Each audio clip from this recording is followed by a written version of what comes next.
تفسیر کبیر میں امام رازی علیہ رحمہ فرماتے ہیں کہ حضرت عیسیٰ روح اللہ علیہ السلام قبرستان سے گزر رہے تھے، دیکھا کہ ایک قبر والے کو عذاب ہو رہا ہے، کشف سے دیکھا، نبی دنیا پر رہ کر قبر کے اندر دیکھ رہا ہے۔ یہ وہ عیسیٰ علیہ السلام ہے جو معراج کی رات پیچھے کھڑے ہوئے ہیں، اور تمام انبیاء حضور کے مقتدی ہیں، امام الانبیاء تمام نبیوں کے امام ہیں، سلطان ہیں، آئے تو نبیوں کے آخر پر ہیں، مگر سب سے افضل محبوب کونین کی ذات والا صفات ہے۔ اگر پیارے عیسیٰ علیہ السلام کا یہ مقام ہے کہ زمین کے اوپر رہ کر وہ زمین کے اندر دیکھ رہے ہیں، تو مصطفیٰ کا کیا کہنا ہوگا؟ یہ شان ہے خدمتگاروں کی، سرکار کا عالم کیا ہوگا؟ جو روح اللہ ہوں ان کا تو یہ مقام ہے، تو جس کو حبیب اللہ بنایا ہو، جس کے صدقے سے ہمیں رمضان ملا ہو، قرآن ملا ہو، اسلام ملا ہو، والدین اولادیں ملی ہوں، اس مصطفیٰ کے کیا کہنے؟ لولا کلمہ خلقت دنیا، جس کے بارے میں لکھا گیا ہو، فرمایا گیا ہو میں دنیا ہی تخلیق نہ کرتا، تیرے لیے دنیا بنائی ہے، تو میرا محبوب ہے۔ عیسیٰ روح اللہ ہوں تو وہ دنیا پر زمین کے اوپر رہ کر زمین کے اندر دیکھ سکتے ہیں، تو مصطفیٰ کریم علیہ السلام مسلمانوں کی محفل کو بھی گنبد خضرا میں دیکھ سکتے ہیں۔ تو لہٰذا عرض کر رہا تھا، امام رازی علیہ رحمہ لکھ رہے ہیں، اعتراض ہم پر نہیں ہے، تفسیر کبیر کا مطالعہ کریں تو امام رازی فرماتے ہیں کہ عیسیٰ علیہ السلام کا گزر ہوا قبرستان سے، دیکھا کہ ایک قبر والے کو عذاب ہو رہا ہے اور فرشتے عذاب والے اس کو عذاب دے رہے ہیں۔ آپ گزرے، چند لمحات کے بعد واپس آئے تو دیکھا وہی قبر والا، فرشتے جنت والے آ کر اس کو انعامات سے نواز رہے ہیں، اور اس کی قبر جنت کا گہوارہ بنی ہوئی ہے، نور ہی نور ہے اس کی قبر میں۔ پہلے وہی شخص تھا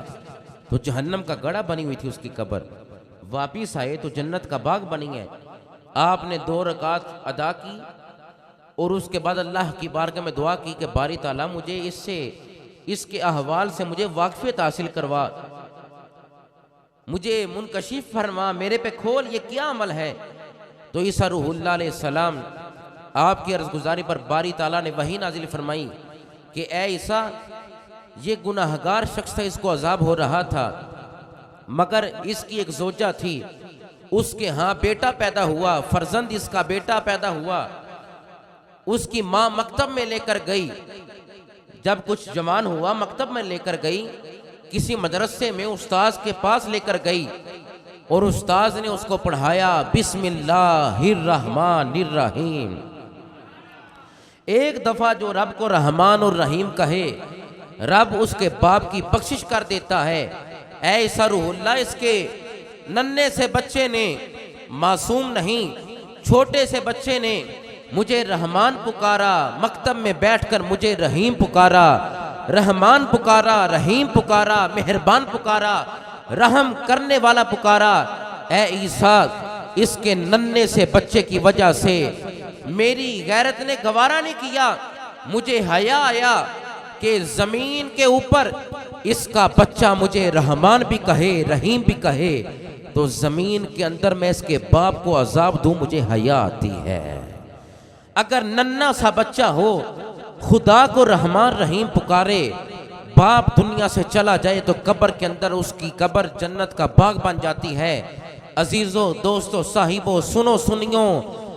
بچہ چھوٹا سا ہو، رحمان رحیم کہے تو باپ کی قبر جہنم کے گڑھے سے بدل کر جنت کا باغ بن جائے، تو ماہ سیام کی راتوں میں جو پورا قرآن رب کا مصلی پر کھڑا ہو کر سنائے، اس کے ماں باپ کے لیے اللہ نے کتنا کو اجر رکھا ہونا ہے،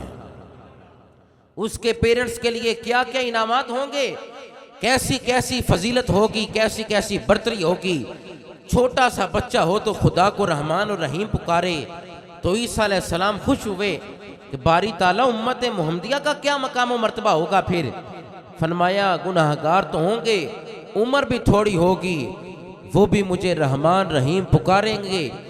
دل میں خیال ہی پیدا کر لیں گے، اے عیسیٰ محبوب کی امت کو میں دل میں خیال رکھنے کی وجہ سے ہی ان کی مغفرت فرما دوں گا۔